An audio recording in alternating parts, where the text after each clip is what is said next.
വളരെ സന്തോഷത്തോടു കൂടിയാണ് ഞാനിവിടെ ഈ ചടങ്ങിൽ പങ്കെടുക്കുന്നത്.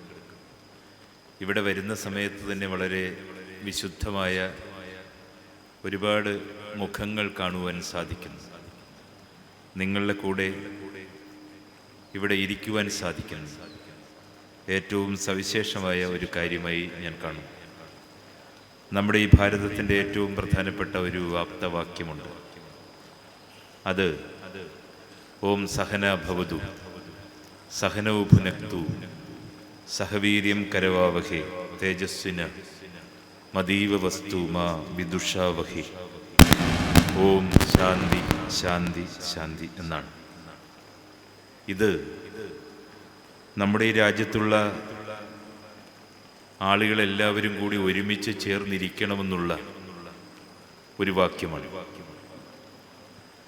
ഇതിൻ്റെ അർത്ഥമെന്ന് പറയുന്നത് നമുക്കെല്ലാവർക്കും ഒരുമിച്ച് ഇരിക്കാം, ഒരുമിച്ച് പ്രാർത്ഥിക്കാം, ഒരുമിച്ച് വർത്തമാനം പറയാം, ഒരുമിച്ച് ആഹാരം കഴിക്കാം. ഈ രാജ്യത്തുള്ള ഹിന്ദുക്കൾ മാത്രം ഒരുമിച്ചിരിക്കാനല്ല അർത്ഥവത്തായ ഈ വേദവാക്യം നമ്മളെ പഠിപ്പിക്കുന്നു. ഈ രാജ്യത്തുള്ള മുസ്ലിമുകളായ ആളുകളും ക്രിസ്ത്യാനികളായ ആളുകളും ഹിന്ദുക്കളായ ആളുകളും പാഴ്സികളായ ആളുകളും യഹൂദികളായ ആളുകളും സിഖുകാരായ ആളുകളും ജൈനന്മാരായ ആളുകളും എല്ലാവരും ഒരുപോലെ ഇരിക്കുവാൻ കഴിയുന്ന ഒരു സാഹചര്യം നമ്മുടെ രാജ്യത്ത് ഉണ്ടാക്കിയെടുക്കുക.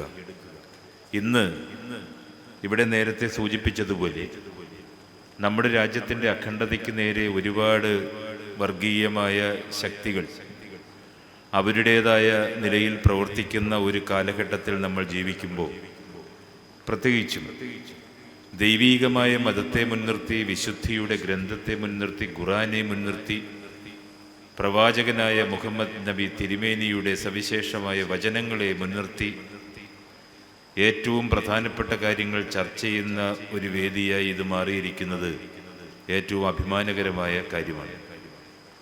നമ്മുടെ രാജ്യം ലോകത്തിന് നൽകുന്ന സന്ദേശമെന്ന് പറയുന്നത് സെക്കുലറിസമാണ്, മതേതരത്വമാണ്, അതുപോലെ തന്നെ മാനവികതയാണ്. നമ്മുടെ രാജ്യമെന്ന് പറയുന്നത് ഭാരതം വിശ്വമാനവികതയുടെ ഹൃദയമാണ് എന്ന് വേണമെങ്കിൽ പറയാം. ഈ രാജ്യത്ത് ജീവിക്കുന്ന എല്ലാ മതത്തിലുള്ള ആളുകൾക്ക്, വിശ്വാസത്തിലുള്ള ആളുകൾക്ക് അവരുടെ ആചാരങ്ങൾ, അനുഷ്ഠാനങ്ങൾ, ജീവിത രീതികൾ, അവരുടെ വസ്ത്രധാരണം, അവരുടെ ഭാഷ, അവരുടെ വേഷം, അവരുടെ ആഹാര രീതി എല്ലാം ഒരുപോലെ ഒരു ഭയാശങ്കയുമില്ലാതെ അനുവർത്തിക്കുവാൻ നമ്മുടെ ഭരണഘടന നമുക്ക് ഉറപ്പു തരുന്നു. ഈ രാജ്യത്തെ ന്യൂനപക്ഷങ്ങളായ ആളുകൾ ഈയിടെയുണ്ടാകുന്ന ചില സംഭവങ്ങളെ ഓർത്ത് വളരെയധികം വിഷമഘട്ടത്തിലൂടെയാണ് കടന്നു പോകുന്നതെന്നുള്ള യാഥാർത്ഥ്യം ഞങ്ങളെപ്പോലെയുള്ള ആളുകൾ ഉൾക്കൊള്ളുകയാണ്. ഞങ്ങൾ എന്ന് പറയുവാൻ സാധിക്കുകയില്ല. ഞാനും നിങ്ങളും എല്ലാവരും ഒരുമിച്ച് ചേരുന്ന ഈ ജീവിതധാര, നേരത്തെ ഇവിടെ ബഹുമാന്യനായ ഫാദറും അതുപോലെ ഇമാമും ഒക്കെ അതിനെക്കുറിച്ച് സൂചിപ്പിക്കുകയുണ്ടായി. ആ ജീവിതധാരയിൽ നമ്മളെല്ലാവരും മുന്നോട്ട് പോകുന്ന സമയത്ത് ഏകോദര സഹോദരങ്ങളെ പോലെ ജീവിക്കുവാൻ സഹിഷ്ണുതയുടെ മാർഗം, സഹവർത്തിത്വത്തിൻ്റെ മാർഗം, സ്നേഹത്തിൻ്റെ മാർഗം, അത് ഈ രാജ്യത്തെ പഠിപ്പിക്കേണ്ടത് വളർന്നു വരുന്ന തലമുറയാണ്. ഞാൻ ഇവിടേക്ക് വരുന്നതിന് മുമ്പായിട്ട് തന്നെ ഇതിൻ്റെ സംഘാടകൻ എന്നെ ഒരു ചെറിയ ലൈവ് പ്രോഗ്രാമിലേക്ക് ക്ഷണിക്കുകയുണ്ടായി. അൽ കിതാബ് എന്ന ഈ മഹത്തായ സന്ദേശം ഉൾക്കൊള്ളുന്ന ഈ പ്രവർത്തനത്തോട് ആദ്യമായി ഞാൻ പ്രതികരിച്ചത്, ഇത് നമ്മുടെ രാജ്യത്തിൻ്റെ ഏറ്റവും അത്യന്താപേക്ഷിതമായ കാര്യമാണ്. ഇന്നത്തെ കാലഘട്ടത്തിൻ്റെ ഏറ്റവും വലിയ ആവശ്യമാണ്. ഇതിൻ്റെ സംഘാടകരായ ആളുകളെ ഈ അവസരത്തിൽ ഞാൻ അഭിനന്ദിക്കുന്നു. ഒരു ഗുരു തൻ്റെ ആശ്രമത്തിലിരിക്കുന്ന സമയത്ത് അദ്ദേഹത്തിൻ്റെ ശിഷ്യന്മാരായ ആളുകളോട് ചോദിച്ചു, ഒരു താമരയുടെ പൊക്കം എത്രയാണ്? അപ്പോൾ ഒരാൾ എഴുന്നേറ്റ് എന്ന് പറഞ്ഞു 5 സെൻറ്റിമീറ്റർ, ഒരാൾ പറഞ്ഞു 6 സെൻറ്റിമീറ്റർ, ഒരാൾ പറഞ്ഞു 8 സെൻറ്റിമീറ്റർ. താമര എന്ന് പറയുന്ന ഒരു പുഷ്പമാണല്ലോ, ഇത്രയല്ലേ ഉള്ളൂ. ഈ ഉത്തരങ്ങളൊന്നും ഗുരുവിന് ഇഷ്ടമായില്ല. പെട്ടെന്നൊരാൾ എഴുന്നേറ്റ് പറഞ്ഞു, തണ്ണിയോളം ഉയരം താമരയ്ക്ക്. തണ്ണിയോളം ഉയരം താമരയ്ക്ക്. തണ്ണി എന്ന് പറഞ്ഞാൽ വെള്ളമെന്നാണ് അർത്ഥം. വെള്ളത്തോളം ഉയരം താമരയ്ക്ക്. ഒരു താമരയുടെ ഉയരത്തെ നമ്മൾ നിശ്ചയിക്കേണ്ടത് ഒരിക്കലും ആ പൂവിൻ്റെ അളവിനനുസരിച്ചല്ല. അത് കിടക്കുന്ന വെള്ളം, ആ വെള്ളത്തിൽ കിടക്കുന്ന ചെളി, ആ ചെളിയുടെ അടിയിൽ നിന്നും ആ വെള്ളത്തിൻ്റെ ഉയരം വരെ നീണ്ടു നിൽക്കുന്ന അതിൻ്റെ തണ്ട് അല്ലെങ്കിൽ അതിൻ്റെ വേര്, ഇതെല്ലാം കൂടി കൂടിച്ചേർത്ത് മാത്രമേ ആ താമരയുടെ പൊക്കത്തെ വിവക്ഷിക്കുവാൻ സാധിക്കൂ. അപ്പോൾ ഉടനെ ഗുരു ചോദിച്ചു, അങ്ങനെയാണെങ്കിൽ ഒരു മനുഷ്യന്റെ പൊക്കം എത്രയാണ്? ഈ സമയത്ത് ഒരാൾ എഴുന്നേറ്റ് പറഞ്ഞു 5 അടി, ഒരാൾ പറഞ്ഞു 4 അടി, ഒരാൾ പറഞ്ഞു 6 അടി. ഈ ഉത്തരവും ഗുരുവിന് ഇഷ്ടപ്പെട്ടില്ല. പെട്ടെന്ന് ഗുരുവിന്റെ പിറകിൽ നിന്നും ഒരാൾ നേരെ വന്നതെന്ന് പറഞ്ഞു, ഒരു മനുഷ്യന്റെ പൊക്കമെന്ന് പറയുന്നത് അയാളുടെ സ്വപ്നങ്ങൾക്കനുസരിച്ച്, അയാളുടെ വിശ്വാസത്തിനനുസരിച്ച്, അയാളുടെ പുണ്യപ്രവൃത്തികൾക്കനുസരിച്ച്, അയാളുടെ ചിന്തകൾക്കനുസരിച്ച്, അയാളുടെ സൽസ്വഭാവത്തിനനുസരിച്ച്. നമ്മളെപ്പോലെയുള്ള ആളുകളുടെ പൊക്കം നിശ്ചയിക്കേണ്ടത്, എൻ്റെ പൊക്കമെന്ന് പറയുന്നത് ഒരു 5 5.5 അടി ഉണ്ടാവും. യഥാർത്ഥത്തിൽ എൻ്റെ പൊക്കമെന്ന് പറയുന്നത് ചിലപ്പോൾ 1/2 അടിയായി ചിലപ്പോൾ താന്നു പോകും. അതെൻ്റെ സ്വഭാവത്തിനനുസരിച്ചാണ്, എൻ്റെ മറ്റുള്ളവരോടുള്ള പ്രതികരണത്തിനനുസരിച്ചാണ്. നമ്മളെല്ലാവരും പൊക്കമുള്ളവരായി മാറുവാൻ ദൈവം നമ്മളെ പഠിപ്പിക്കുന്നു. പരസ്പരം കലഹിക്കുന്നവരുടെ ആത്മീയത ദൈവത്തിന് ഇഷ്ടപ്പെടുകയില്ല എന്ന് പറഞ്ഞത് മറ്റാരുമല്ല, പ്രവാചകനായ പ്രൊഫറ്റ് മുഹമ്മദ്. ലോകത്തെ നന്മയിലേക്ക് നയിക്കുവാൻ ദൈവത്തിൻ്റെ പ്രതിപുരുഷനായി നമ്മളുടെ ഇടയിൽ ജീവിക്കുകയും ഏകോദര സഹോദരങ്ങളായി ലോകത്തെ ഒരുപോലെ കാണുവാൻ നമ്മളെ പഠിപ്പിക്കുകയും ചെയ്ത ആ മഹാനുഭാവന്റെ ശാദ്വലമായ ഓർമ്മകൾ പങ്കുവെക്കുന്ന ഒരിടം, അവിടെ എല്ലായിടത്തും ദൈവമിരിക്കും. ഞാനിവിടേക്ക് കടന്നു വരുന്ന സമയത്ത് നിങ്ങളെല്ലാവരെയും ശ്രദ്ധിക്കുകയാണ്. എത്ര വലിയ പോസിറ്റീവ് വൈബാണ്, പ്രതീക്ഷയുടെ വലിയ കിരണങ്ങളാണ് നിങ്ങളുടെ മുമ്പിലുള്ളത്. നിങ്ങളെ കണ്ടപ്പോൾ എനിക്ക് പെട്ടെന്നൊരു കഥയാണ് പറയുവാൻ തോന്നുന്നത്. അക്ബർ ചക്രവർത്തി നിങ്ങളെല്ലാവരും കേട്ടിട്ടുണ്ട്. അദ്ദേഹത്തിന്റെ സംഗത സഹചാരിയാണ് ബീർബൽ. രാവിലെ ഒരു ദിവസം ഡിസംബറിലെ ഒരു മഞ്ഞുകാലത്ത് ഈ മഞ്ഞുതുള്ളികൾ ഇങ്ങനെ ആലിപ്പഴങ്ങൾ പോലെ താഴേക്കിങ്ങനെ നിപതിക്കുന്ന ഒരു ഡിസംബറിലെ കുളിരണിഞ്ഞ ഒരു പ്രഭാതത്തിൽ രണ്ടുപേരും കൂടി നടക്കാൻ ഇറങ്ങി. പൂന്തോട്ടത്തിൽ നിൽക്കുന്ന സമയത്ത് അങ്ങ് ദൂരെ ആ പൂന്തോട്ടത്തിൽ ഉള്ള ഒരു തടാകത്തെ നോക്കി അക്ബർ പറഞ്ഞു, ഈ പൂന്തോട്ടത്തിലെ ഈ തടാകം തണുത്തു മരവിച്ചുറഞ്ഞു കിടക്കുകയാണ്, ഐസ് പോലെ കിടക്കുകയാണ്. എന്നിട്ട് അദ്ദേഹം നടന്നിട്ട് ആ തടാകത്തിലെ വെള്ളത്തിലേക്ക് കാലെടുത്തു വെച്ചു. പെട്ടെന്ന് അദ്ദേഹം കാല് പിൻവലിച്ചു. അത്ര തണുപ്പാണ്, തണുത്തുറഞ്ഞു മരവിച്ചു കിടക്കും. ബീർബലും നോക്കി, അദ്ദേഹത്തിനും കൈയൊന്ന് ആ തുമ്പ് പോലും അതിൽ തൊടാൻ സാധിച്ചില്ല. അപ്പൊ അക്ബർ ബീർബലിനോട് ചോദിച്ചു, ബീർബൽ, ഈ തടാകത്തിൽ ഒന്ന് കൈമുക്കി കുറച്ചു നേരം നിൽക്കുവാൻ ആരെയെങ്കിലും കിട്ടുമോ? അപ്പോൾ ബീർബൽ പറഞ്ഞു, കാശ് കൊടുത്തത് ഞാൻ നമുക്ക് ആരെ വേണമെങ്കിലും കിട്ടും. ആ താനെന്ന് അന്വേഷിച്ചു. ബീർബൽ അവിടെ ആ പൂന്തോട്ടത്തിലൂടെ രാവിലെ നടക്കാനായിട്ട് പ്രഭാത സവാരിക്ക് ഇറങ്ങിയ ആളുകളെ പലരെയും വിളിച്ചു, ഈ വെള്ളത്തിലേക്കൊന്ന് തൊടാൻ പറഞ്ഞു. ചിലരൊക്കെ അതിൻ്റെ മുമ്പിൽ വന്ന് പേടിച്ചു നിന്നു. ചില ആളുകൾ ഒന്ന് തൊട്ടു, പെട്ടെന്ന് കൈ പിൻവലിച്ചു. ആരെയും കിട്ടാതെ ഇങ്ങനെ നിരാശനായി നിന്ന സമയത്ത് ഒരു ചെറുപ്പക്കാരൻ, ഇതുപോലെ നിങ്ങളെപ്പോലെ ഒരു ഈ വെള്ള വസ്ത്രമൊക്കെ ഇട്ട് ആരോഗ്യ ദൃഢഗാത്രനായ ആ ചെറുപ്പക്കാരൻ നടന്നു വന്നു. അക്ബറിന്റെയും ബീർബലിന്റെയും മുൻപിൽ വെച്ച് അവരെ ഞെട്ടിച്ചുകൊണ്ട് അയാൾ ആ വെള്ളത്തിലേക്ക് ഇറങ്ങി. ആ ഐസ് കട്ടകൾക്കിടയിലൂടെ അയാൾ മുന്നോട്ട് നടന്നു.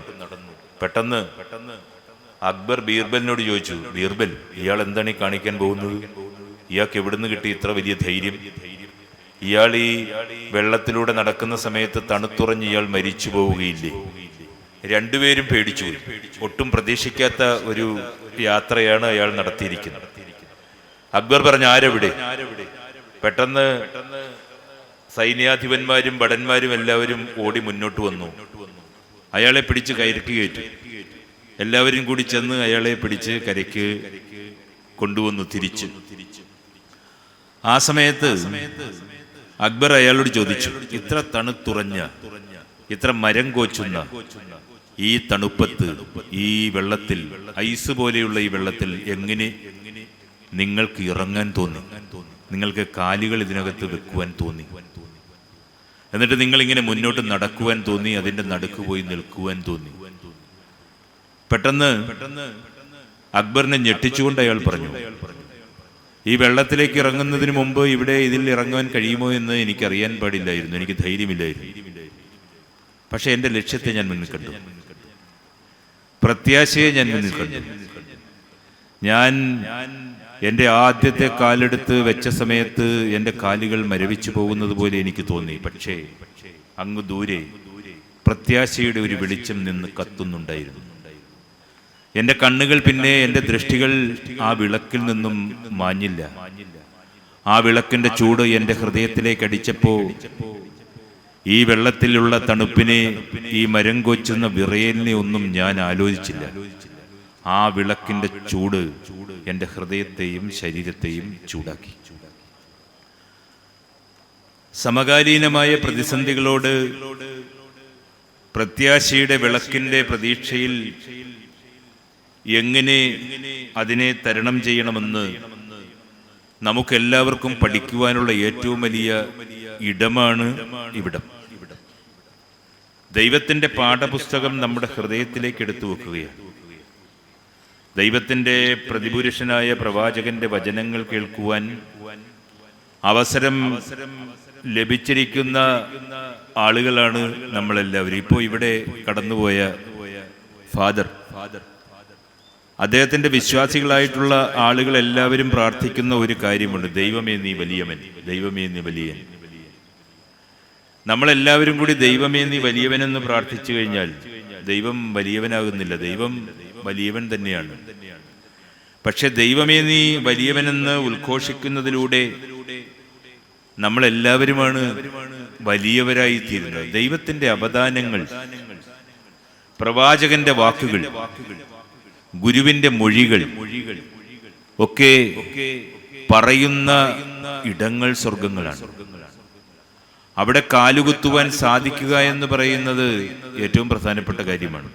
ഇവിടെ നമ്മളെല്ലാവരും അങ്ങനെയുള്ള കാര്യങ്ങൾക്കായി ഒരുമിച്ചിരിക്കുന്നു എന്ന് കാണുന്നതിൽ വളരെ വലിയ സന്തോഷമുണ്ട്. ഞാൻ നേരത്തെ സൂചിപ്പിച്ചു, മറ്റുള്ളവരോട് നല്ല വാക്കുകൾ പറയുവാൻ സാധിക്കുക എന്ന് പറയുന്നത് ഇന്നത്തെ കാലഘട്ടത്തിന്റെ ഏറ്റവും വലിയ ആവശ്യം. പരസ്പരം വിദ്വേഷത്തിന്റെ, വെറുപ്പിന്റെ ഭാഷയാണ് നമ്മുടെ സമൂഹത്തിൽ അനുദിനം വന്നുകൊണ്ടിരിക്കുന്നത്. ഞാൻ ഇന്ന് തിരുവനന്തപുരത്ത് നിന്ന് ട്രെയിനിൽ ഇവിടെ ഈ തിരൂര് വരെ യാത്ര ചെയ്യുന്ന സമയത്ത് ഒരു കാര്യം എനിക്ക് മനസ്സിലാക്കുവാൻ സാധിച്ചു. പലപ്പോഴും ഈ ട്രെയിനിലൊക്കെ ഇരിക്കുന്ന സമയത്ത് ഇങ്ങനെ കൂടുതലും നമ്മൾ ഈ യൂട്യൂബൊക്കെ റീൽസൊക്കെ നോക്കുന്ന സമയം യാത്ര ചെയ്യുമ്പോഴാണ്.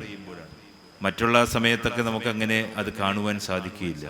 ഞാൻ നോക്കിയ സമയത്ത് അനാരോഗ്യപരമായ എത്രയോ വിവാദങ്ങളാണ് നമ്മുടെ ഈ കേരളത്തിന്റെ പൊതുസമൂഹം നിരന്തരമായി പടച്ചുവിട്ടുകൊണ്ടിരിക്കുന്നു. ജാതിയുടെ പേര്, വർഗത്തിന്റെ പേര്, വർണ്ണത്തിന്റെ പേര്, നിറത്തിന്റെ പേര്, വസ്ത്രധാരണത്തിന്റെ പേര്, ജീവിത രീതിയുടെ പേര്, സംസാരത്തിന്റെ പേര്, അനാരോഗ്യപരമായ നിലയിൽ നമ്മുടെ ഇടയിൽ അത്തരം വർത്തമാനങ്ങൾ നടന്നുകൊണ്ടിരിക്കുന്നു. അത് കണ്ട സമയത്ത് ഈ സമൂഹത്തിന്റെ പോക്ക് എങ്ങോട്ടാണ് എന്ന് എനിക്ക് വളരെ വ്യസനം തോന്നുന്ന ഒരു അവസരമായിരുന്നു യഥാർത്ഥത്തിൽ. അത് ഇവിടെ വരുന്ന സമയത്ത് എനിക്ക് പെട്ടെന്ന് സന്തോഷം തോന്നി. ഞാൻ ആത്മാർത്ഥമായി പറയുകയാണ്. കാരണമെന്ന് പറയുന്നത് ഇത്രയും ചെറുപ്പക്കാരായ ആളുകൾ ദൈവത്തിന്റെ വചനത്തെ മഹത്വപ്പെടുത്തുവാൻ എല്ലാവരും ഒരുമിച്ചിരിക്കുന്ന ഇടമായി ഇത് മാറിയിരിക്കുന്നു. ഈ ആകാശത്തിലൂടെ ഒരു വിമാനം പറന്നു പോകുന്ന സമയത്ത് ഒരു കുഞ്ഞു കുട്ടി അവന്റെ അച്ഛനോട് ചോദിച്ചു, അച്ഛ അതെന്താണ്? അപ്പോൾ അച്ഛൻ പറഞ്ഞു, അതാണ് മോനെ വിമാനം. അപ്പൊ കുഞ്ഞു പറഞ്ഞു, അച്ഛ അത് അതിൽ നമുക്ക് കയറുവാൻ സാധിക്കും. അപ്പോ അച്ഛൻ പറഞ്ഞു, മകനെ, ഇടയ്ക്ക് ആ വിമാനം ഇങ്ങനെ താഴോട്ട് താഴ്ന്നു വരും, അത് നമ്മുടെ അടുത്ത് വന്ന് നിലയുറപ്പിക്കും, എന്നിട്ട് നമുക്ക് അതിൽ കയറുവാൻ സാധിക്കും. നമ്മളെയും കൊണ്ട് അത് ആകാശത്തിലേക്ക് കൊണ്ടുപോകും. ആകാശത്തിലിരിക്കുന്ന ഗഗന സദൃശനായിരിക്കുന്ന സ്വർഗരാജ്യത്തിലിരിക്കുന്ന അല്ലെങ്കിൽ അതിനപ്പുറത്തിരിക്കുന്ന അമേയമായ ചിന്താമണ്ഡലങ്ങളുടെ അതിപ്രാധാന്യത്തിൽ അതീവ ഗൗരവമായി ഇരിക്കുന്ന ദൈവമെന്ന മഹാസത്യം നമ്മുടെ ഇടയിലേക്ക് കടന്നുവന്ന് നമ്മളെയൊക്കെ ആകാശവിധാനത്തിലേക്ക് കടത്തിക്കൊണ്ടുപോകുന്നു. അത് ഒരു ഗ്രന്ഥത്തിലൂടെ അറിയുവാൻ സാധിക്കുന്ന ഒരു കാര്യമാണ് യഥാർത്ഥത്തിൽ ഇവിടെ സംഭവിച്ചുകൊണ്ടിരിക്കുന്നത്. പ്രവാചകനായ മുഹമ്മദ് നബി തിരുമേനിയുടെ ജീവിതം ലോകത്തിന് സമ്മാനിച്ചത് വലിയ മാതൃകയാണ്. ഒരു പ്രത്യേക മതത്തിന്റെ അതിരുകളിൽ ഒതുങ്ങുന്നതായിരുന്നില്ല അദ്ദേഹത്തിന്റെ വ്യക്തിപ്രഭാവം. ആ വചനങ്ങൾ ഇവിടെ നേരത്തെ ഉസ്താദ് അതിനെക്കുറിച്ച് സംസാരിച്ച സമയത്ത് ഞാനതിങ്ങനെ എഴുതിയെടുക്കുകയായിരുന്നു. പ്രവാചകന്റെ ജീവിതം ഇസ്ലാം മതത്തിലുള്ള ആളുകൾക്ക് വേണ്ടി മാത്രമല്ല, എല്ലാ മതത്തിലും വിശ്വസിക്കുന്ന, ദൈവത്തിൽ വിശ്വസിക്കുന്ന എല്ലാ ആളുകൾക്കും ഒരുപോലെ പങ്കിട്ടെടുത്ത് ജീവിതത്തിൽ പകർത്തുവാൻ ആസ്പദമായ നന്മയുടെ മൂല്യങ്ങൾ അദ്ദേഹം ലോകത്തിന് സമ്മാനിക്കുകയുണ്ടായി. ജീവിച്ചിരിക്കുന്ന സമയത്ത് അദ്ദേഹം നൽകിയ സന്ദേശങ്ങൾ ലോകത്തിന് മുഴുവൻ, മനുഷ്യ കുലത്തിന് മുഴുവൻ പ്രതീക്ഷയും ആത്മവിശ്വാസവും നൽകുന്നതാണ്. നബി തിരുമേനിയുടെ സന്ദേശങ്ങളിൽ ഏറ്റവും പ്രധാനമെന്ന് പറയുന്നത് സ്നേഹത്തെക്കുറിച്ചാണ്. ജീവിതത്തെക്കുറിച്ച്, മനുഷ്യനെക്കുറിച്ച്, ജീവജാലങ്ങളെക്കുറിച്ച്, സഹജീവികളെക്കുറിച്ച് അദ്ദേഹത്തിന്റെ കരുതലാണ്. കരുണ, സഹിഷ്ണുത, സഹാനുഭൂതി, ഇവയൊക്കെ ആ മഹത്തായ ജീവിതത്തിന്റെ ഏറ്റവും വലിയ മൂല്യങ്ങളാണ്. ജാതിഭേദം, മതദ്വേഷം ഏതുമില്ലാതെ സർവരും സ്വതത്തേന വാഴുന്ന മാതൃകാ സ്ഥാനമാണിത് എന്ന് ശ്രീനാരായണ ഗുരുവിന്റെ ഒരു വാക്കുണ്ട്. എല്ലാ ജനങ്ങളും ഒരുപോലെ ജീവിക്കുവാൻ ആസ്പദമായ സാഹചര്യം സൃഷ്ടിച്ചെടുക്കുക എന്നുള്ളതാണ് ആ വാക്കിന്റെ ഏറ്റവും വലിയ അർത്ഥം. പക്ഷെ അത് തൻ്റെ അനുയായികളെ കൊണ്ട് ജീവിതത്തിൽ പ്രാവർത്തികമാക്കുവാൻ കഴിഞ്ഞു എന്നുള്ളതാണ് പ്രവാചകന്റെ ജീവിതത്തിലെ ഏറ്റവും വലിയ നേട്ടമായി നമ്മളെ പോലെയുള്ള ആളുകൾ കരുതുന്നത്. ലോകത്തിലേക്ക് നന്മ പകരുവാൻ ആസ്പദമായ നിലയിലുള്ള വാക്കുകളും പ്രവൃത്തികളും നമ്മുടെ ഇടയിൽ വളരെ സമാധാനപൂർണമായ സന്ദേശങ്ങളിലൂടെ, സഹവർത്തിത്വത്തിലൂടെ, സഹിഷ്ണുതയിലൂടെ പാലിക്കുവാൻ, ജീവിതം കൊണ്ട് ജീവിച്ച് കാണിക്കുവാൻ അദ്ദേഹത്തിന് സാധിച്ചു. മനുഷ്യനെ മനുഷ്യനാക്കുന്ന ഏറ്റവും വലിയ ശക്തി സ്നേഹമാണ് എന്ന് അദ്ദേഹം പഠിപ്പിക്കുകയുണ്ടായി. നല്ല വാക്കുകൾ ഉപയോഗിച്ചുകൊണ്ട് മനുഷ്യനിൽ സ്നേഹം നിറയ്ക്കുവാൻ അദ്ദേഹം പഠിപ്പിക്കുകയുണ്ടായി. ഭോജരാജാവ് എന്ന് പറയുന്ന ഒരു ചക്രവർത്തിയെക്കുറിച്ച് നിങ്ങൾ കേട്ടിട്ടുണ്ട്. ഭോജരാജാവ്, അദ്ദേഹത്തിന്റെ വിദ്വൽ സദസ്സിങ്ങനെ പണ്ഡിതന്മാരെല്ലാവരും കൂടി ഇങ്ങനെ കൂടിയിരുന്ന സമയത്ത് അദ്ദേഹം ചോദിച്ചു, ഈ ലോകത്തിലെ ഏറ്റവും മധുരമുള്ള സാധനം ഏതാണ്? ഒരാൾ പറഞ്ഞു പാൽപായസം, വേറൊരാൾ പറഞ്ഞു പഞ്ചസാര, മറ്റൊരാൾ പറഞ്ഞു കരിമ്പ്, വേറൊരാൾ പറഞ്ഞു തേൻ, മറ്റൊരാൾ പറഞ്ഞു ശർക്കര. ഈ ഉത്തരങ്ങളെല്ലാം കേട്ട സമയത്ത് രാജാവ് വീണ്ടും ഇങ്ങനെ പുതിയൊരു ഉത്തരം കേൾക്കുവാനായിട്ട് നിന്നു. ആ സമയത്ത് ആ വിദ്വത് സദസ്സിൽ നിന്നും ഒരാൾ ചാടി എഴുന്നേറ്റു. അയാൾ മറ്റാരുമായിരുന്നില്ല, മഹാകവി കാളിദാസൻ. അദ്ദേഹം എഴുന്നേറ്റ് പറഞ്ഞു, മഹാരാജാവേ, ഈ ലോകത്തിലെ ഏറ്റവും മധുരമുള്ള സാധനമെന്ന് പറയുന്നത് നല്ല വാക്കുകളാണ്. ഈ ലോകത്തിലെ ഏറ്റവും മധുരമുള്ള സാധനമെന്ന് പറയുന്നത് നല്ല വാക്കുകളാണ്. നമുക്കെല്ലാവർക്കും പരസ്പരം നല്ല വാക്കുകൾ ഉപയോഗിക്കുവാൻ സാധിക്കുക. ഇവിടെ പഠിപ്പിക്കുന്നത് ഈ പ്രാമാണികമായ, ഈ വിശുദ്ധമായ ഗ്രന്ഥത്തിന്റെ ഓരോ താളുകളിലൂടെയും വീണ്ടും വീണ്ടും കടന്നു പോകുന്ന സമയത്ത് ഇവിടെ കടന്നു വന്ന് നമുക്കായി ഇതിന്റെ വാക്കുകൾ, അതിന്റെ ഉദ്ധരണികൾ, അതിന്റെ അർത്ഥങ്ങളൊക്കെ ഉരുക്കഴിക്കുന്ന സമയത്ത് നമുക്ക് പരസ്പരം സ്നേഹം കൊണ്ട് വാക്കുകളുടെ മധുരം പകരുവാൻ സാധിക്കുക എന്ന് വന്നാൽ ഈ വലിയ സമ്മേളനം സ്വാർത്ഥകമായി എന്ന് നമുക്ക് പറയുവാൻ സാധിക്കും. സ്ത്രീകൾക്കും കുട്ടികൾക്കും അതുപോലെ പാവപ്പെട്ടവർക്കും എന്തിനേറെ ശത്രുക്കൾക്കും വരെ കാരുണ്യത്തിന്റെ തണുപ്പും കരുതലും തണലും ഒക്കെ ഏകിയ മഹാനാണ് പ്രവാചകൻ. ലോക ചരിത്രത്തിൽ ആ മഹാഗുരു അവതരിപ്പിച്ച കരുണയുടെ മാതൃകയും സ്നേഹത്തിന്റെ ഉദാത്തതയും അദ്ദേഹത്തെ വ്യത്യസ്തനായ പ്രവാചകനാക്കി മാറ്റി. ആ കാരുണ്യത്തിന്റെ വിശാലതയാണ് ഈ ലോകത്ത് ഈ മതത്തിലൂടെ ഇതിന്റെ അനുയായികളിലൂടെ എന്നും എവിടെയും പ്രതിഫലിച്ചുകൊണ്ടിരിക്കുന്നത്. ഇന്നത്തെ ലോകത്തിന് ആത്യന്തികമായ പ്രയോജനകരമായ സന്ദേശങ്ങൾ, പാഠങ്ങൾ എല്ലാം നൽകുവാൻ നബി തിരുമേനിക്ക് കഴിഞ്ഞു എന്നുള്ളത് ആ പ്രവാചകന്റെ മഹത്വമായി ലോകം കാണുന്നു. മനുഷ്യർ തമ്മിലുള്ള സ്നേഹവും ഐക്യവും സൗഹൃദവും പരസ്പര ബഹുമാനവും ഇതിനൊക്കെ അദ്ദേഹം വലിയ പ്രാധാന്യമാണ് നൽകിയത്. മനുഷ്യനെ മനുഷ്യനായി കാണുക, ലോകത്തെ സ്നേഹത്തിന്റെ വീടാക്കി മാറ്റുക, നബി തിരുമേനിയുടെ ഏറ്റവും വലിയ അഭിലാഷത്തിന്റെ പ്രതിഫലനമാണ് ഈ സന്ദേശമായി നമ്മളുടെ എല്ലാവരുടെയും മുന്നിൽ വരുന്നത്. പ്രപഞ്ചത്തിന്റെ സൃഷ്ടാവും നിയന്താവും ആരാധ്യനും ഏകനായ ദൈവം മാത്രമാണെന്നും അവന് പങ്കാളികളില്ലെന്നും തിരുമേനി ലോകത്തോട് പ്രഖ്യാപിച്ചു. മനുഷ്യരെല്ലാവരും തന്നെ ഒരേ പിതാവിൽ നിന്നും വന്നവരാണെന്നും ദൈവഭക്തിയുടെ അടിസ്ഥാനത്തിലല്ലാതെ വർഗം, വർണ്ണം, ദേശം എന്നിവയുടെ പേരിൽ ഒരാൾക്കും മറ്റൊരാളേക്കാൾ ശ്രേഷ്ഠതയില്ല എന്നും അദ്ദേഹം പഠിപ്പിച്ചു. പ്രവാചകന്റെ ഏറ്റവും ആത്യന്തികമായ സന്ദേശം എന്ന് പറയുന്നത് കരുണയാണ്. ഞാൻ നേരത്തെ സൂചിപ്പിച്ചു.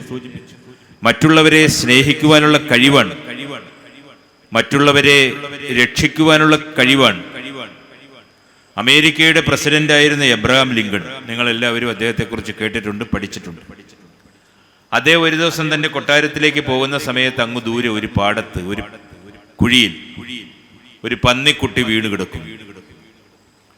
അദ്ദേഹം തന്റെ വണ്ടിയിൽ നിന്നിറങ്ങി ഓടിച്ചെന്ന് ആ പാടത്ത് ചെന്ന് ആ പന്നിക്കുട്ടിയെ രക്ഷിച്ചു. അത് എങ്ങോട്ടോ ഓടിപ്പോയി.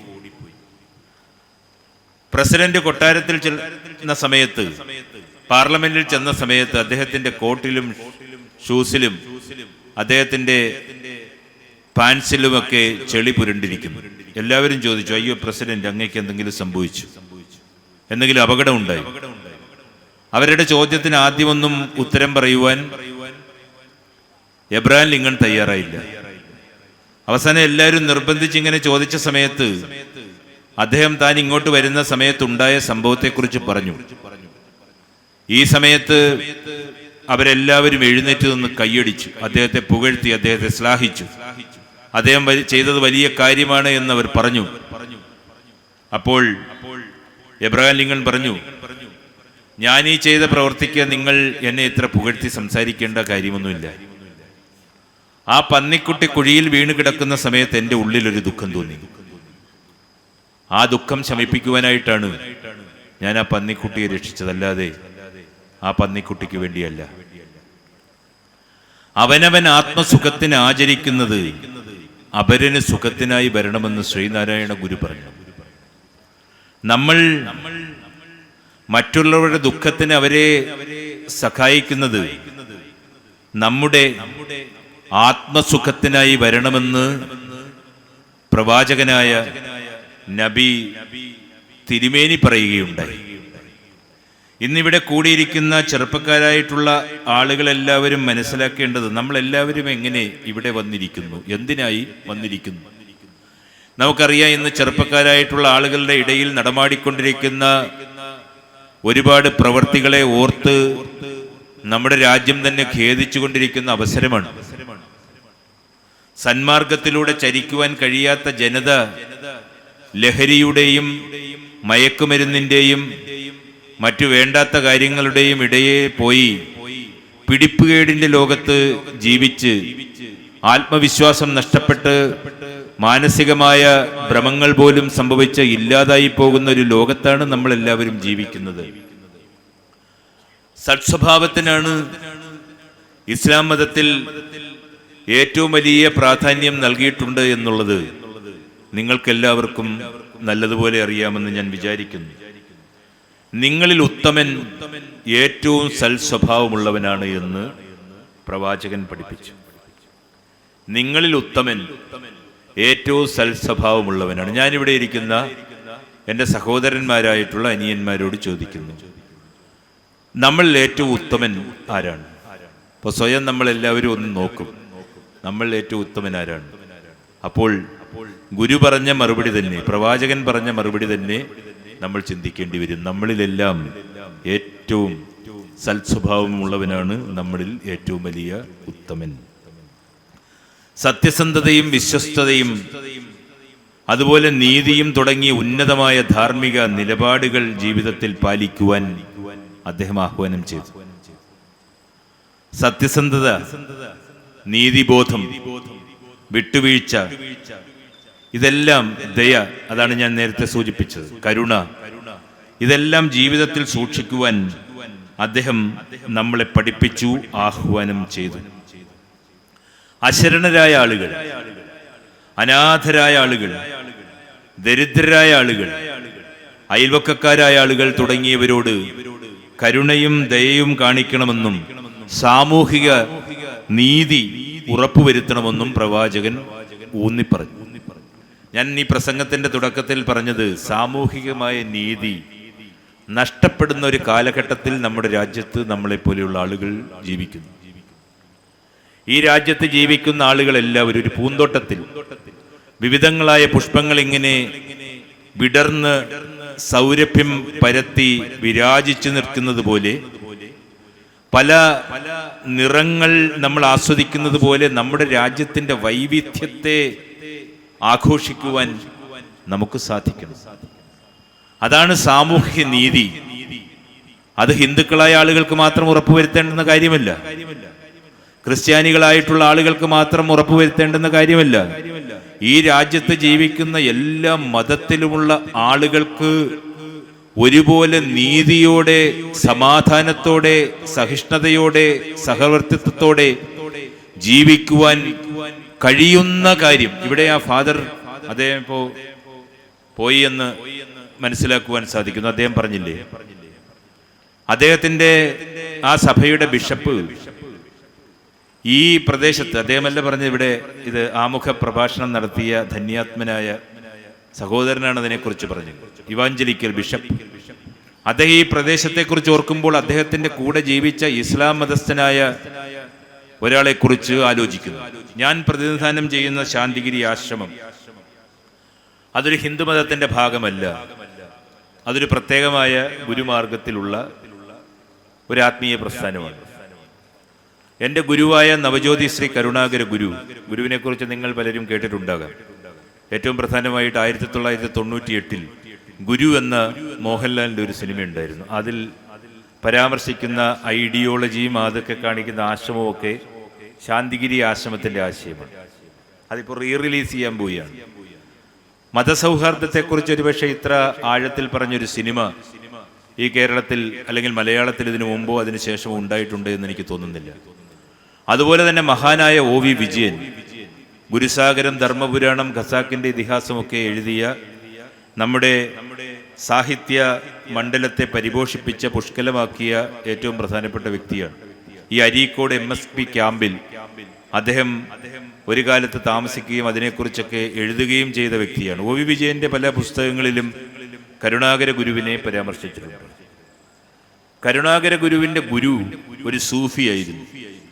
അതായത് ഭീമാപ്പള്ളിക്കടുത്ത് അവിടെ ആ പൊന്തക്കാട്ടിൽ ആ കടപ്പുറത്ത് ജീവിച്ചിരുന്ന ഖുറേഷി ഫക്കീർ എന്ന ഒരു സൂഫി, കല്ലടി മസ്താൻ എന്ന മറ്റൊരാൾ ഉണ്ടായിരുന്നു. നിങ്ങൾ എത്ര പേർ കേട്ടിട്ടുണ്ടെന്നറിയില്ല, ഇവിടെ ഇരിക്കുന്ന ആളുകളൊക്കെ കേട്ട് കാണും. കല്ലടി മസ്താൻ കരുണാകര ഗുരുവിന്റെ മറ്റൊരു ഗുരുവായിരുന്നു. ശാന്തിഗിരി ആശ്രമത്തിൽ പലപ്പോഴും എൻ്റെ കൂടെ വന്ന ദർശൽ എന്ന ചെറുപ്പക്കാരൻ, അയാൾ വെള്ള വസ്ത്രം ഇട്ടുകൊണ്ടാണ് നിങ്ങളുടെ കൂടെ വന്നത്. ശാന്തിഗിരി ആശ്രമത്തിന്റെ പല ആശയങ്ങളും ആരാധനാ രീതികളും എല്ലാം തന്നെ സൂഫിസത്തോട് വലിയ താതാത്മ്യമുള്ളതാണ്, ഛായയുള്ളതാണ്, സമാനതകളുള്ളതാണ്. അപ്പൊ ഞാൻ പറഞ്ഞ കാര്യമെന്ന് പറയുന്നത്, നമ്മുടെ രാജ്യത്ത് അങ്ങനെയുള്ള വിശ്വാസങ്ങളുണ്ട്. ഒരുപക്ഷെ ഈ രാജ്യത്തിന്റെ മതേതര രംഗത്ത് എന്തെങ്കിലുമൊക്കെ എളിയ രീതിയിൽ ചെയ്യുവാൻ എനിക്ക് സാധിക്കുന്നുണ്ട് എങ്കിൽ, അങ്ങനെ ലോകത്തോട് വർത്തമാനം പറയുവാൻ എനിക്ക് സാധിക്കുന്നുണ്ട് എങ്കിൽ, ഞാൻ പഠിച്ച ആ സൂഫിസത്തിൽ നിന്നോ അല്ലെങ്കിൽ ഞാൻ പഠിച്ച ആ മതേതര വിശ്വാസത്തിന്റെ അടിസ്ഥാനത്തിൽ നിന്നുകൊണ്ടോ മാത്രമാണ്. അങ്ങനെ എല്ലാവർക്കും സാമൂഹ്യ നീതി ഉറപ്പുവരുത്തുവാൻ കഴിയുന്ന തരത്തിൽ നമ്മുടെയൊക്കെ ചിന്തകളും ആശയങ്ങളും എല്ലാം മാറേണ്ടിയിരിക്കുന്നു. നമ്മുടെ മനസ്സിനെ പരിണാമപ്പെടുത്തേണ്ടിയിരിക്കുന്നു. ഞാൻ ദീർഘമായി സംസാരിക്കുന്നില്ല. എനിക്ക് കോഴിക്കോട് ചെന്നിട്ട് ഇന്ന് രാത്രി തന്നെ തിരുവനന്തപുരത്തേക്ക് പോകണം. ഞാൻ സംഘാടകരായിട്ടുള്ള ആളുകളോട് അതിനെക്കുറിച്ച് പറയുകയുണ്ടായി. അപ്പൊ പ്രവാചകൻ നമ്മളെ പഠിപ്പിച്ച സാമൂഹിക നീതി, അത് നമ്മുടെ രാജ്യത്ത് പുലരാൻ വേണ്ടിയാണ് നമ്മളെല്ലാവരും പ്രാർത്ഥിച്ചുകൊണ്ടിരിക്കുന്നത്. തിന്മയെ ഏറ്റവും നല്ല മാർഗം കൊണ്ട് പ്രതിരോധിക്കുവാനും സമാധാനപരമായ നിലപാടുകൾക്ക് പ്രാധാന്യം നൽകുവാനും ആ മഹാനുഭാവൻ നമ്മളെ ഉപദേശിച്ചു. സത്യമൊന്നാണെന്നും അതിലേക്ക് നയിക്കുന്ന വഴികൾ പലതാണെന്നും, അതാണ് ഞാൻ പറഞ്ഞ ജ്ഞാനത്വത്തിലേകത്വം. വിവിധങ്ങളായിട്ടുള്ള നദികൾ പല വഴികളിൽ ഒഴുകി സമുദ്രത്തിൽ ചേരുന്നത് പോലെ ഏത് വിശ്വാസത്തിലൂടെ സഞ്ചരിച്ചാലും അത് ദൈവമെന്ന മഹാസമുദ്രത്തിൽ എത്തുമെന്നുള്ള ആ വാക്കാണ് ലോകത്തെ പ്രകാശമാനമാക്കിയ, പ്രകാശിതമാക്കിയ പ്രകാശ ഗോപുരത്തിന്റെ ഉടമയായ പരിശുദ്ധനായ പ്രവാചകൻ നമ്മളെ എല്ലാവരെയും പഠിപ്പിച്ചു. അദ്ദേഹം ഒരു മതത്തിന്റെ അതിർവരമ്പുകൾക്കുള്ളിൽ ഒതുങ്ങുന്ന വ്യക്തിത്വമല്ല. അദ്ദേഹം മനുഷ്യരാശിയുടെ മുഴുവനും ധർമ്മബോധത്തിന്റെ പ്രതീകമാണ്. അഹിംസയുടെയും ക്ഷമയുടെയും ഉദാത്തമായ മാതൃകയാണ് അദ്ദേഹത്തിന്റെ ദർശനം. കല്ലെറിഞ്ഞവരോടും നിന്ദിച്ചവരോടും സ്വന്തം നാട്ടിൽ നിന്ന് അടിച്ചോടിച്ചവരോടും അദ്ദേഹം പ്രതികാരം ചെയ്യുവാൻ തുനിഞ്ഞില്ല. അതാണ് നമ്മളെല്ലാവരും മനസ്സിലാക്കേണ്ടുന്ന കാര്യം. ആരെങ്കിലും നമ്മളെ ഭീഷണിപ്പെടുത്തുന്ന സമയത്ത്, ആരെങ്കിലും നമ്മളെ എതിർക്കുന്ന സമയത്ത്, ചിലപ്പോൾ നമ്മുടെ മനുഷ്യ സഹജമായ സ്വഭാവം മൂലം നമ്മൾ അതിനോട് പെട്ടെന്ന് പ്രതികരിക്കുന്ന ആളുകളാണ്. പക്ഷേ പ്രവാചകനായ നബി തിരുമേനി തന്നെ കല്ലെറിഞ്ഞവരോട്, തന്നെ സ്വന്തം നാട്ടിൽ നിന്ന് ആട്ടിയോടിച്ചവരോട് പ്രതികാരം ചെയ്യുവാൻ അദ്ദേഹം തുനിഞ്ഞില്ല. പകരം അവരുടെ നന്മയ്ക്കു വേണ്ടി പ്രാർത്ഥിച്ചു. ഉപവാസം നടത്തിക്കൊണ്ടിരിക്കുന്ന സമയത്ത് തൻ്റെ നെഞ്ചിലേക്ക് വെടിയുണ്ടകൾ ഇങ്ങനെ ഒഴിച്ച നരാധമന്മാരായ രുതിരദാഹികളായ നിനാർത്തി പൂണ്ട ആളുകൾക്ക് നേരെ ഗാന്ധിജി പ്രാർത്ഥിക്കുകയായിരുന്നു. തൻ്റെ ശരീരത്തിൽ നിന്നും ഇങ്ങനെ രക്തം വാർന്നു വാർന്ന് ഒഴുകുന്ന സമയത്തും അദ്ദേഹം നെഞ്ചിൽ കൈവച്ച് ദൈവമേ എന്ന് പ്രാർത്ഥിച്ചു. പ്രവാചകൻ ഗാന്ധിജിക്ക് മുന്നേ എത്രയോ വർഷങ്ങൾക്ക് മുമ്പ് ജനിച്ച ആളാണ്. സ്വന്തം നാട്ടിൽ നിന്ന് ആട്ടിപ്പായിച്ചവരോടും തന്നെ കല്ലെറിഞ്ഞവരോടും അദ്ദേഹം പ്രതികാരം ചെയ്യുവാൻ തുനിഞ്ഞെന്നില്ലെന്ന് മാത്രമല്ല, അവർക്ക് വേണ്ടി പ്രാർത്ഥിക്കുവാൻ അദ്ദേഹം ശ്രമിച്ചു. അതുകൊണ്ടാണ് യേശുക്രിസ്തു തന്നെ ക്രൂശിൽ തറച്ച ആളുകളോട് അവർക്ക് വേണ്ടി പ്രാർത്ഥിക്കുവാനുള്ള മനസ്സ് ആ മഹാനുഭാവൻ കാണിച്ചു. മറ്റൊരാളുടെ ദുരിതത്തിൽ സന്തോഷിക്കുന്ന മനസ്സല്ല, എല്ലാവർക്കും മോചനം നൽകുന്ന സർവഭൂത ദയയുള്ള മനസ്സായിരുന്നു യഥാർത്ഥത്തിൽ പ്രവാചകന്റേത്. നമുക്കറിയാം, മതത്തെ രാഷ്ട്രീയ ലാഭത്തിനായി, വോട്ട് ബാങ്കുകൾക്കായി ഉപയോഗിക്കുന്ന ഒരു കാലഘട്ടത്തിലാണ് നമ്മൾ ജീവിക്കുന്നത്.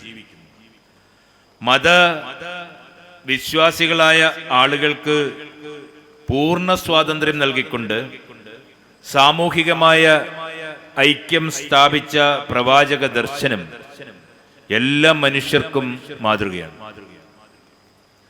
മനുഷ്യനാണ് പ്രധാനമെന്നും അവന്റെ വിശ്വാസം എന്ന് പറയുന്നത് രണ്ടാമതാണെന്നുമുള്ള വിശ്വമാനവികതയുടെ അനശ്വരമായ സന്ദേശം ലോകത്തിന് പ്രദാനം ചെയ്യുവാൻ അദ്ദേഹത്തിന് സാധിച്ചു. സ്നേഹത്തിന്റെയും നീതിയുടെയും വിശുദ്ധിയുടെയും ഒക്കെ താക്കോൽ ആ ഹൃദയത്തിൽ നിറഞ്ഞിരുന്ന് തുളുമ്പി ആ പ്രകാശം, ആ സൗരഭ്യം ലോകത്തെ വാക്കായും പ്രവൃത്തിയായും ജീവിതമായും ഒക്കെ പരിവർത്തനപ്പെടുത്തുകയായിരുന്നു. നമുക്കറിയാം, ഒരു ഭരണാധികാരി എങ്ങനെയായിരിക്കണം, ഒരു സൈന്യാധിപൻ എങ്ങനെയായിരിക്കണം, ഒരു ഗുരു, ഒരു ഭർത്താവ് എങ്ങനെയായിരിക്കണം, ഒരു പിതാവ് എങ്ങനെയായിരിക്കണം എന്ന നിലയിലെല്ലാം അദ്ദേഹം കാണിച്ചു തന്നത് വലിയ ധർമ്മബോധമാണ്. നീതി നടപ്പാക്കുന്ന സമയത്ത് സ്വന്തം മകളാണ് കുറ്റക്കാരിയാണെങ്കിൽ പോലും അവരെ ശിക്ഷിക്കുമെന്ന് പ്രഖ്യാപിച്ച അദ്ദേഹത്തിന്റെ വാക്കുകൾക്ക് ആ ധർമ്മമെന്ന് പറയുന്നത് വ്യക്തിബന്ധങ്ങൾക്കപ്പുറമാണ് എന്ന് ആ സത്യം നമ്മളെ ഓർമ്മിപ്പിച്ച പരിശുദ്ധനായ പ്രവാചകൻ. ആ ഉത്ബോധനങ്ങളുടെ, ആ പ്രബോധനങ്ങളുടെ സൗരഭ്യം ഇവിടെ എത്തി അറിഞ്ഞ് ജീവിതത്തിൽ പ്രാവർത്തികമാക്കുവാൻ, പഠിക്കുവാൻ ഭാഗ്യം ലഭിച്ച നമ്മളെല്ലാവരും ഭാഗ്യവാന്മാരാണ്. ഒരിടത്ത് ഒരു രാജാവ് ഉണ്ടായിരുന്നു. അദ്ദേഹം ഇങ്ങനെ തന്നെ മട്ടുപ്പാവിൽ നിൽക്കുന്ന സമയത്ത് അങ്ങ് ദൂരെ ഒരു സ്ത്രീ പൊട്ടിക്കരയുന്നു. അദ്ദേഹം അവരെ വിളിച്ചു, നീ എന്തിനാണ് കരയുന്നത്? അവർ പറഞ്ഞു, ഇന്നലെ രാത്രി എൻ്റെ വീട്ടിൽ ഒരു കള്ളൻ കയറി, അയാൾ എൻ്റെ വീട്ടു സാധനങ്ങളെല്ലാം മോഷ്ടിച്ചു കൊണ്ടുപോയി. അപ്പൊ രാജാവ് പറഞ്ഞു, ഞാൻ ഭരിക്കുന്ന രാജ്യത്ത് കളവോ ഒരിക്കലുമില്ല. അവർ വീണ്ടും പറഞ്ഞു, മഹാരാജാവേ, ഇന്നലെ രാത്രി എൻ്റെ വീട്ടിൽ കള്ളൻ കയറി, അയാൾ മോഷ്ടിച്ചു കൊണ്ടുപോയി. അവസാനം അവരുടെ കരച്ചിൽ കേട്ട് കള്ളൻ കയറി എന്നുള്ള കാര്യം രാജാവ് സമ്മതിച്ചു. ആ സമയത്ത് ആ സ്ത്രീ പറഞ്ഞു, ഇന്നലെ രാത്രി എൻ്റെ വീട്ടിൽ കള്ളൻ കയറി, അയാൾ മോഷ്ടിച്ചു കൊണ്ടുപോയ സാധനങ്ങളെല്ലാം അങ്ങ് എനിക്ക് തിരിച്ചു തരും. രാജാവ് പറഞ്ഞു, നീ എന്ത് അസംബന്ധമാണ് ഈ പറയുന്നത്?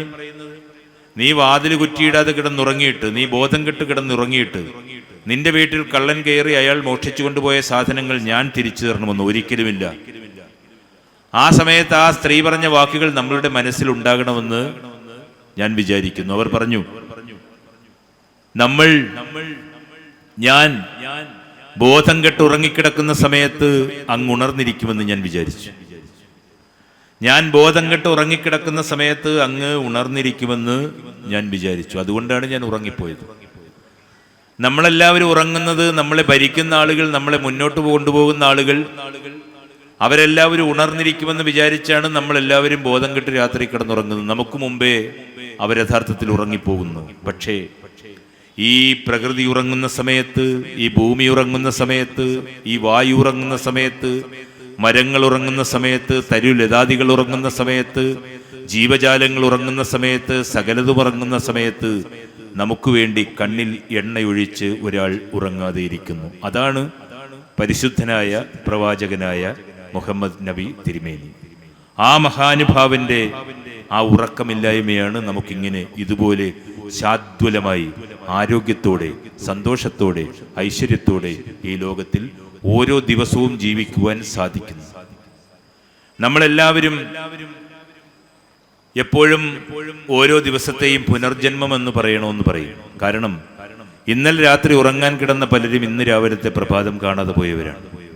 ദൈവം ഇതുപോലെയുള്ള പ്രാർത്ഥനകളിൽ നമ്മളെ പങ്കെടുപ്പിക്കുമ്പോൾ നമ്മൾ ആദ്യം ചെയ്യേണ്ടത്, ഈ വേദിയിലേക്ക് ഓരോ സെഷനുകളിലും കടന്നു വരുന്ന സമയത്ത് നമ്മളെ സെഷനിലേക്ക് കൊണ്ടുവന്ന് ദൈവത്തിന്റെ അവദാനങ്ങൾ കേൾപ്പിക്കുവാൻ, അനുഗ്രഹം ചൊരിയിക്കുവാൻ ദൈവം തന്ന അവസരത്തോട് നമ്മളെല്ലാവരും എപ്പോഴും നന്ദിയുള്ളവരായിരിക്കുക. ഒരു കുഞ്ഞു കരച്ചിലിനിടയിലും ഒരു ചെറിയ മൗനത്തിനിടയിലും ഉള്ള ജീവിതം മാത്രമാണ് യഥാർത്ഥത്തിൽ നമ്മളുടേത്. നമ്മളൊക്കെ ജനിക്കുന്ന സമയത്ത് ആരോ കുറച്ച് വെള്ളം നമുക്ക് തരുന്നു, നമുക്കറിയില്ല ആരാണെന്ന്. നമ്മളൊക്കെ മരിക്കുന്ന സമയത്ത് ആരോ കുറച്ച് വെള്ളം നമുക്ക് തരും, നമുക്കറിയില്ല ആരാണെന്ന്. നമ്മളൊക്കെ ജനിക്കുന്ന സമയത്ത് ആരോ ഒരു തുണി നമ്മുടെ മുകളിൽ കൊണ്ടുവന്നിടും, നമുക്ക് അറിയില്ല ആരാണെന്ന്. നമ്മളൊക്കെ മരിക്കുന്ന സമയത്ത് നമ്മളുടെ മുകളിൽ ഒരു തുണി കൊണ്ടുവന്നിടും, നമുക്കറിയില്ല ആരാണെന്ന്. നമ്മളൊക്കെ ജനിക്കുന്ന സമയത്ത് ഒരു പേടകത്തിലാണ് ഇവിടേക്ക് വരുന്നത്, അമ്മയുടെ ഗർഭപാത്രം. നമ്മളൊക്കെ മരിക്കുന്ന സമയത്ത് ഒരു പെട്ടിയിലാണ് നമ്മൾ തിരിച്ചു പോകുന്നത്, നമുക്കറിയാം നമ്മുടെ ശവപ്പെട്ടി. അപ്പോ ജീവിതമെന്ന മൂന്നക്ഷരത്തിനും മരണമെന്ന മൂന്നക്ഷരത്തിനും ജനനമെന്ന മൂന്നക്ഷരത്തിനുമൊക്കെ ഇടയിൽ മാത്രമാണ് നമ്മുടെ ഓരോരുത്തരുടെയും ജീവിതമെന്ന് പറയുന്നത്. അതിൻ്റെ ഈ പറയുന്ന ആകസ്മികതയെയും അതിൻ്റെ ഈ ഹ്രസ്വമായ കാലയളവിനെയും ഒക്കെ ഓർത്ത് ജീവിതത്തെ, അതിൻ്റെ നശ്വരതകളെ ഓർത്ത് ജീവിക്കുവാൻ നമുക്കെല്ലാവർക്കും കഴിയണം. അങ്ങനെയുള്ള ഉദ്ബോധനങ്ങൾ കൊണ്ട് സമ്പന്നമാകട്ടെ ഈ ദിവസം എന്ന് കൂടി പറഞ്ഞുകൊണ്ട് അൽ കിതാബ് തിങ്ക് ടാങ്ക് സബ്മിറ്റ് ഈ പരിപാടിക്ക് ഇനിയുള്ള നാളെയും ഇത് ഉണ്ടാകുമെന്ന് എനിക്ക് തോന്നുന്നു. ഇതിൻ്റെ സമാപനം നാളെയാണെന്ന് ഞാൻ വിചാരിക്കുന്നു.